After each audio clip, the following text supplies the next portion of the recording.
जय श्री कृष्णा। एक आदमी ने अपने जीवन भर पाई पाई इकट्ठा करके एक बंगले की तरह आलीशान घर बनाया और उस घर पर उस आदमी को बहुत ही ज्यादा मोह था। उसको वह घर अत्यधिक प्रिय था। वह घर की जी जान से देखभाल करता था। छोटी मोटी प्रॉब्लम आए तो उसे वह तुरंत ही दुरुस्त करता था। कई बार लोगों ने उसे उस घर को बेचने की भी सलाह दी, लेकिन वह उस घर को बिल्कुल भी बेचना नहीं चाहता था। बहुत लोगों ने तो उसे बहुत ही अच्छी कीमत पर उस घर को बेचने को कहा, उससे मांगा भी कि यह हमें दे दो।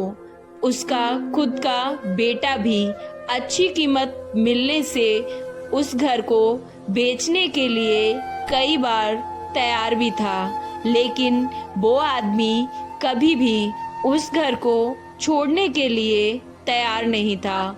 उसको घर अत्यंत ही प्रिय था। उसे जीवन में किसी भी और वस्तु से ज्यादा इस घर पर गर्व था, अभिमान था। एक दिन वो आदमी बाजार गया हुआ था। जब वह बाजार से लौटा तो उसने देखा कि उसके घर के सामने बहुत बड़ी भीड़ जमा थी। बहुत सारे लोग इकट्ठे हुए थे। वह दौड़ते दौड़ते आया तो उसने देखा तो उसे बड़ा ही आघात हुआ। बड़ा ही आश्चर्यचकित वह रह गया, क्योंकि उसके घर में आग लग चुकी थी।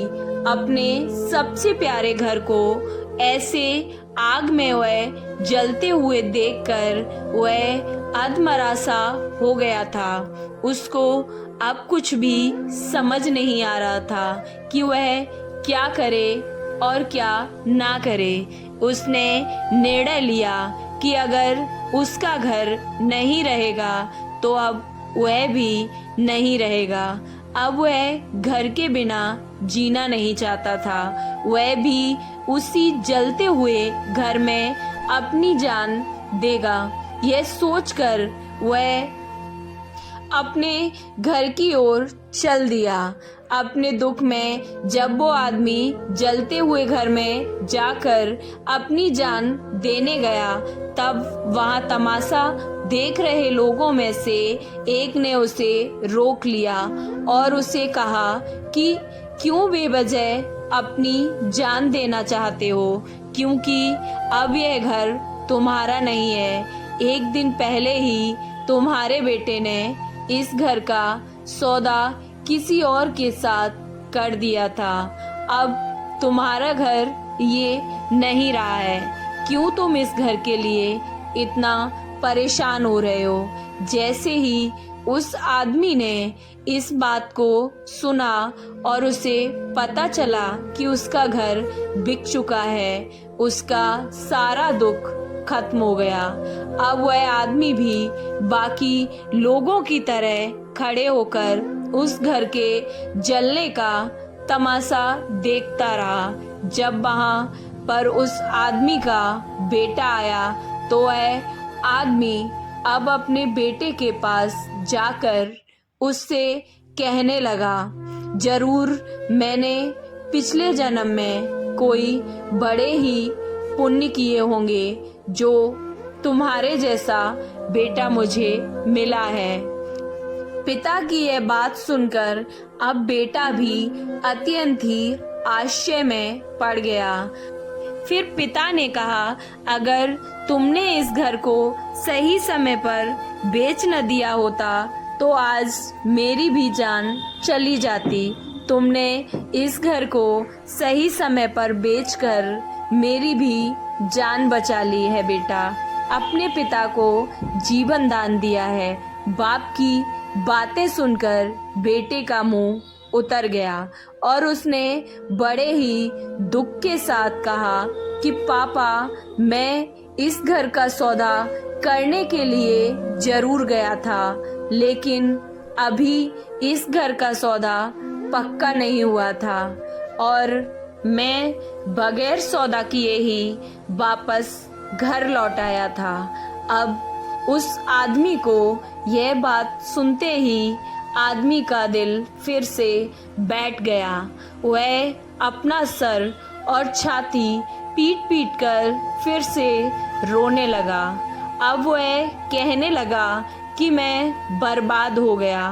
पहले किसी और का घर जल गया यह जानकर उसे खुशी हुई थी, वह अब उसका घर है यह जानकर उस आदमी की खुशी फिर से दुख में बदल गई।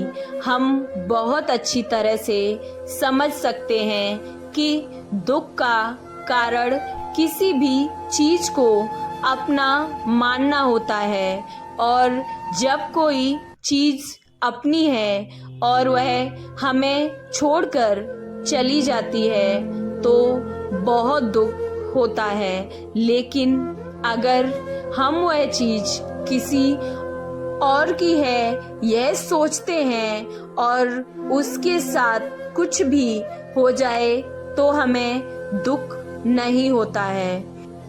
ठीक इसी प्रकार श्रीमद् भागवत गीता में भी यही लिखा है कि किसी भी वस्तु को अपना मानना ही दुख का सबसे बड़ा कारण है। इसलिए किसी भी वस्तु के साथ हमें अपना ज्यादा लगाव या फिर मोह नहीं बांधना चाहिए।